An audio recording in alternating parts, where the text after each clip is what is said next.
What is good, everyone? This is your host, Deanna Radulescu with Label Free Podcasts. Live your best life. You must live label free. Super excited, as always, bringing you a very dynamic guest doing incredible things in this world, which we need more of. He is an engineer by a career. He is also a veteran who was in the U.S. Army, 12 years of service to our great country. He is a marathon runner and is now the founder of the Lift and Shift Foundation. Please welcome Tom Smoot. Tom, thank you Hi, for joining hey, us today. I'm how you excited. doing? Yes, I'm fired up. I'm pumped. I've been waiting for this. Yes. Well, we've already had a great conversation and prior to recording. And as I stated, I love our veterans, very near and dear to my heart. I am, Team USA all the way, regardless of all this crap that's been happening in the past couple of years.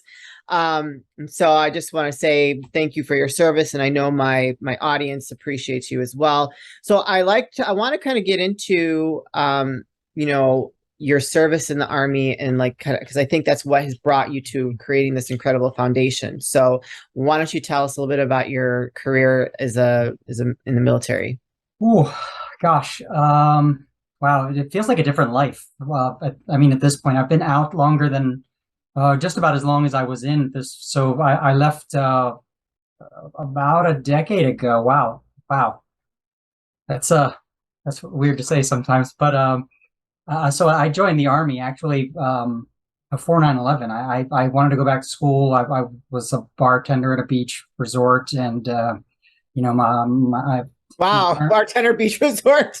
I did. Holy cow. So true story. I worked with a bunch of kids, a bunch of 20-year-old kids, and they were all coming for the summer because they were off from school. And I was a local. I lived there year round. I wasn't going back to school. I wasn't leaving when summer was over, so I wasn't going off to do like all these cool things. So I realized after a few seasons, a few cycles of seeing new kids over and over and over again that I was going to end up being this 40-year-old guy, bartending with Yeah. all these kids if I didn't change, if I didn't do something. And I wanted more out of life than that. And I looked around. I started doing things. I wanted to go back to school, and eventually I didn't know how to pay for school, so I signed up. I joined the Army, Yeah. and lucky me, I joined in '99, got through basic training, fell into a civil affairs job in the Army, and just a few months later, these a-holes crash into buildings with planes and things, and they kind of turned my life upside down at that point. I was not going back to school. I was newly married. My ex-wife and I, we ran to the courthouse on September 14th to get married because we knew that we were going to go overseas somewhere. It was just like nonstop deployments. Yeah. Yeah, and in fact, I remember one day, her and I had assignments. My ex-wife and I had assignments in Europe, and we were going and replacing each other for training exercises. So we met in the airport, exchanged kids and hugs and things.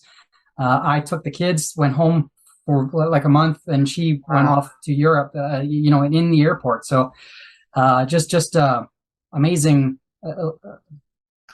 experience in general. And I'm not mad. I'm not bitter. I still tell people to join the Army. I loved what I did. I had the best job in the Army. Civil affairs is an amazing role and occupation to do. But it took a toll on me, and I can't say that I was alone. I had two deployments overseas, but just a couple of weeks ago I talked to a Marine guy who had like 10 deployments. So it wasn't.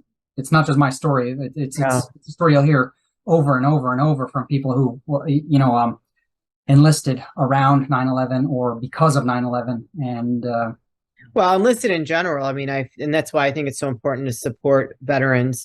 My brother, he didn't enlist around that time, but he was in for two tours. And when he came back to being a civilian, it took many years for him to really kind of come back to normal and find some happiness. So, I think it's in general from what you guys get exposed to. oh yeah, yeah, without a doubt. There's it's not just exposure in combat. It's the training environment, Yeah. constantly being ready. There's this like weight on people even when you're not deployed, because somebody's going to be expecting things from you in the future. um yeah, it's wild. It's wild, and I look back at that experience sometimes and think, wow, I actually did that. Yeah. It doesn't feel like me. So Yeah. um yeah, it's weird to kind of look back and Sure. realize it was a different life. Yeah. Yeah. Well, I mean, I think we all kind of go through some experiences like that in our lifetime. Hopefully, we're continuing to evolve and grow and, experience new things. So you were diagnosed with PTSD. And so how did you deal with that and kind of come out of that? Because a lot of veterans that struggle with that, they end up taking their own lives and getting involved in different things that aren't very beneficial for them. Yeah, that's true. And to be completely open and honest about it, I've talked to the VA and people at like Wounded Warrior Project. When I talk to other veterans, I'm very very open about the fact that I struggled with symptoms of PTSD before I was ever diagnosed with it. It took me about a year before I went to talk to people. I went to the VA. My I was a reservist at the time. My ex-wife was assigned to Hawaii, so we lived in Hawaii. So I went to Tripler, and the docs, started telling me, "Well, we're not going to tell you don't have PTSD, but we think you should come back and talk to the docs." And once I did this, like acknowledging that there was a problem, there something changed in my brain, and all of a sudden, I had to like live with all of these crazy symptoms that just started coming out. Oh, It was wild. Like my heart felt like it was beating out of my chest. I was terrified nonstop. At that point, my ex-wife, my marriage was really falling apart, and I stopped living at home. I stopped going back to base. I had my Jeep. I would just go park on the beach and sleep, in parks and things. wow. I attempted suicide in Hawaii. Woke up 4 or 5 days later in the hospital, and that was kind of like, at that point, the VA and the Army was aware that there was a problem. It wasn't just like, okay, come back and talk to some docs. And now it was, Yeah. that got me through the red tape and the bureaucracy. And I hate that part of all hospitals. I think that part is like not the easy part, because it does exist. Once Yeah. I got through all of that, the doctors at the VA took amazing care of me. I spent 2 years in therapy at the VA. I chose not to go back on active duty and go to Walter Reed.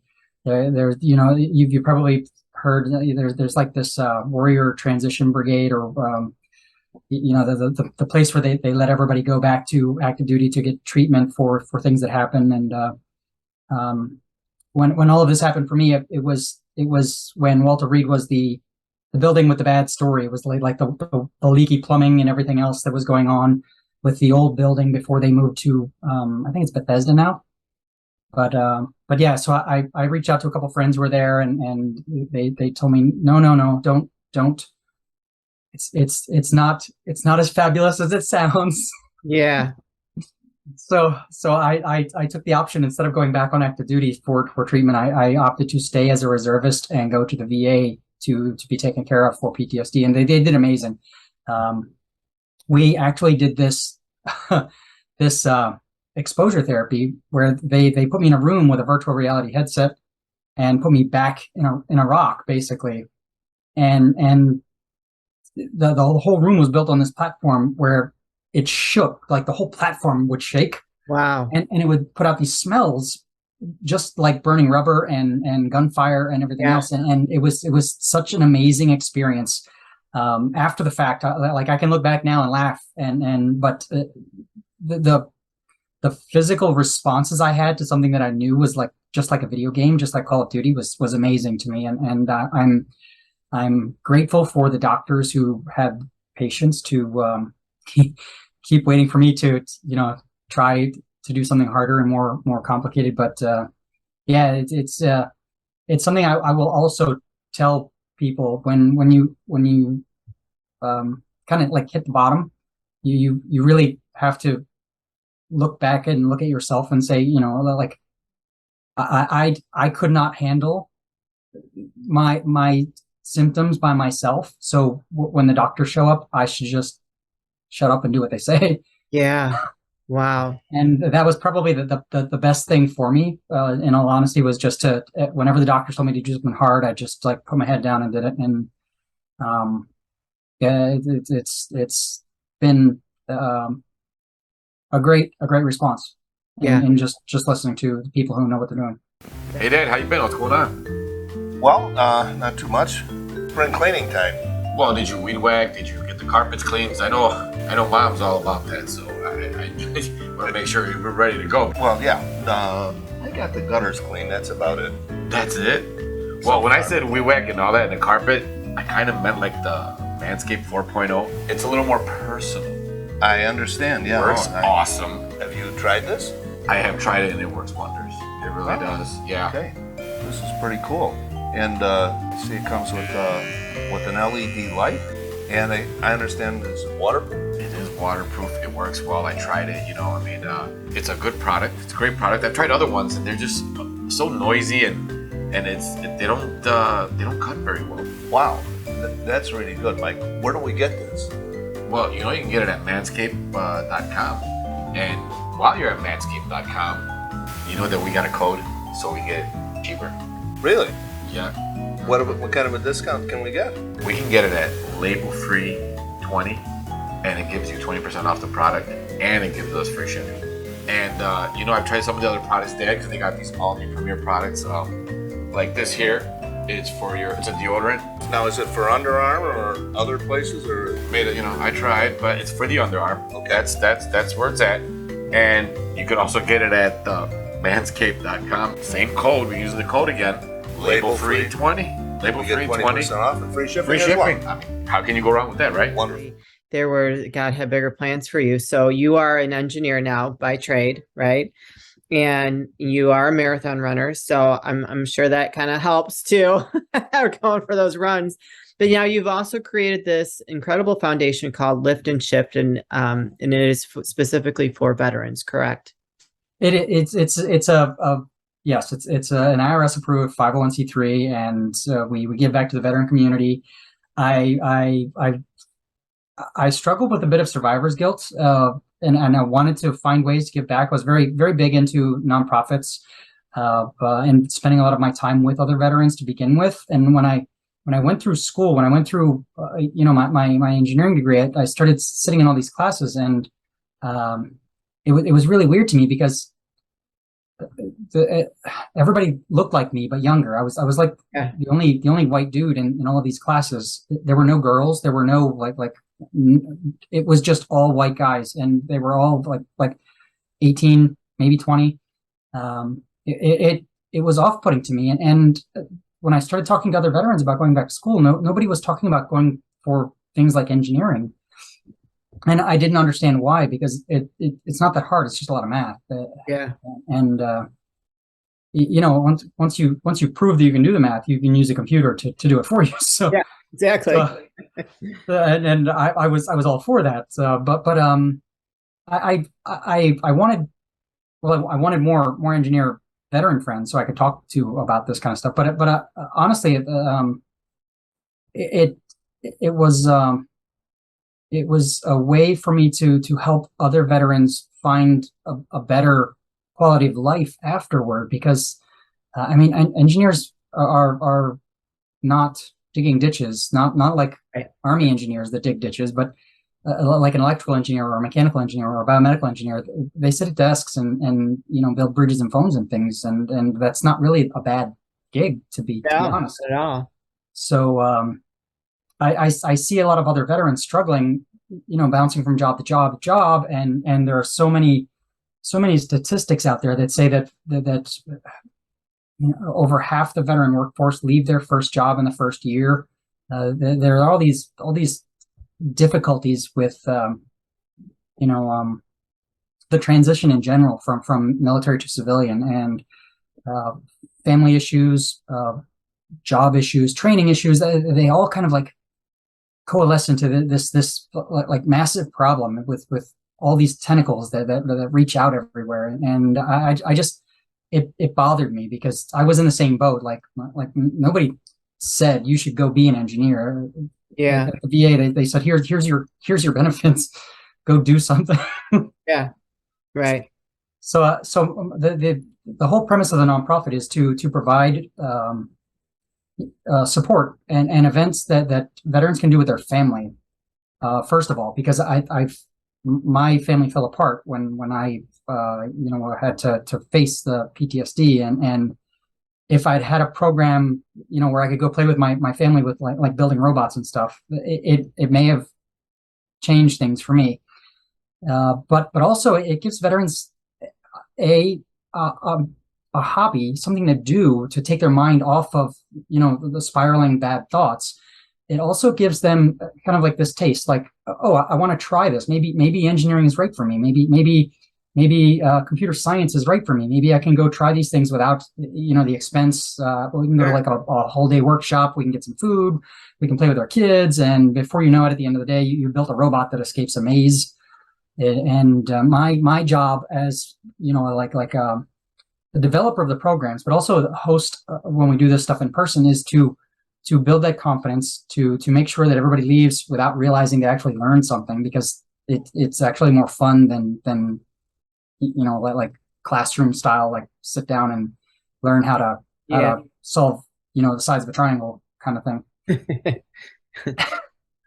So, I hear you say talking a lot about building robots. So are you all over the United States, or are you located in one specific area? So I run things here in New York City. Oh, okay. And interesting story. So we started the nonprofit in 2017, and it was progressing slowly. We got our IRS approval like a year later in 2018. Yeah. We started hosting these robot events in 2019. Everything was growing very well here in New York City, and then this crazy virus tried to kill everyone. So we were locked down here, and I shut down everything basically. And interesting enough, I had a conversation with my sister, who's a nurse, and when COVID got kind of like complicated for everyone, my sister, who was a nurse in Maryland, we were texting back and forth, and she mentioned, how isolated and how hard it was for her to deal with, like quarantining and not going out and not doing things and not talking to people. And my answer was like, well, welcome to being a veteran. We don't fit in anywhere. And like the light bulb turned on for me, and I realized I can change the way that our program works, and we can do this online. We can reach people who are really isolated, because if you can't make it to New York City, you can't play with our robots. But right. If I structure things right, you can play with the robots, online. And that's when I started. We started a team where in a Slack channel where we have volunteers from California to New York. We started a Twitch channel where we can battle the robots, and came up with a way behind the scenes so that people can code the robots. And I actually run the stream from my apartment. I move all the furniture out of the way every weekend, and now it's like a table set up and a bunch of different robot tanks and things, and so it's to answer your question, it in person is here in New York City, and we're starting to do the events again. In person now that things are kind of back to normal, but there's no chance I ditch this like online component, because that's when I realized, like, those are the people that need the most help, the ones that are the most isolated, and I really those are the things that kind of like hit it home when my sister says it, and she didn't realize, because most people don't realize, like, unless you've been through this experience of serving in the military and coming home and realizing that some people don't want to talk about the military, some people are uncomfortable talking about it, and sometimes it's a challenge. You feel like you don't fit in, in a corporate office. You don't fit in at the gym. You don't fit in anywhere really, because you're just used to a different lifestyle. Yeah. So, so let's say there's someone here in the Chicagoland area, a veteran that's looking to, get involved with your organization. What does that look like for them how would they go about utilizing your services or what you offer to help them with, this transition? Ooh, that's an interesting question. Yeah, I mean, it's actually fairly simple. If they go to our website and mash the join us button and fill all that in, we partnered with ID.me, which is the company that does all the verification now for the VA. Okay. So they can go and they can verify their service and mash some buttons. We get some notifications behind the scene. I email them and say, hey, look, here's our Slack. Here's all the stuff. You can join in. You can do anything with us. I try to give them all of the resources that we get from sponsors and connect them to other veterans in our programs. Invite them to play along behind the scenes or just jump into some streaming robot battles if they can. Very cool. Okay. And where can they find that, where they can join? Can you plug all your links? Liftandshift.org. Okay. Yes. Awesome. Are you on social media as well? Yes. Sometimes. It's those things are scheduled so that they happen. But I think Twitter and Instagram are probably the more popular places.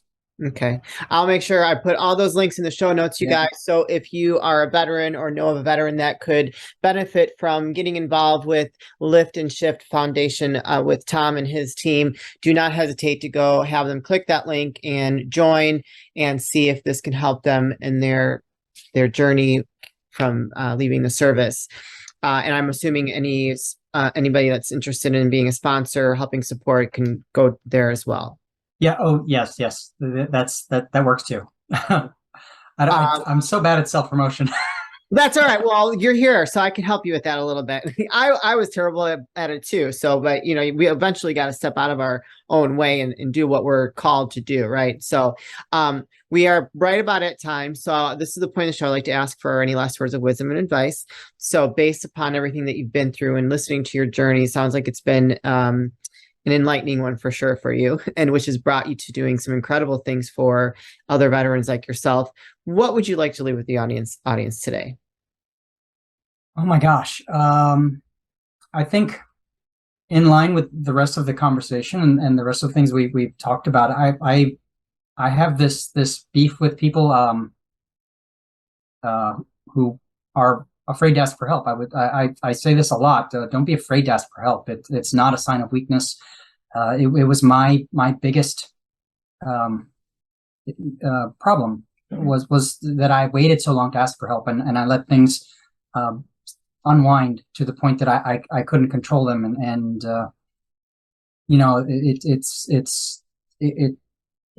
it was so much better after I asked for help and it honestly breaks my heart to hear when other veterans take the same path I took because they were afraid of what would happen if they asked for help. And that would be the one thing that I would ask for any veteran is just say something. There's the new 988 number. There's so many people so many veterans who would listen, who would, take a minute to say, hey, it's not that bad. Maybe look at it this way, or just anything. But you don't know if you don't ask. So don't ever be afraid to ask for help. Yeah, I love it. Thank you so much for that. Well, thank you for being a guest, Tom. Thank you for all that you have done and are continuing to do. I really appreciate you sharing your story with me and my audience. So keep us posted on anything new or any new projects that come up that we can help support you in. Okay. All right. You guys, this is your host, Deanna Radulescu with Label Free Podcast. To live your best life, you must live label free. Please don't forget to subscribe, follow, rate, review, comment, share, all those good things. And I'll be back soon with more dynamic guests.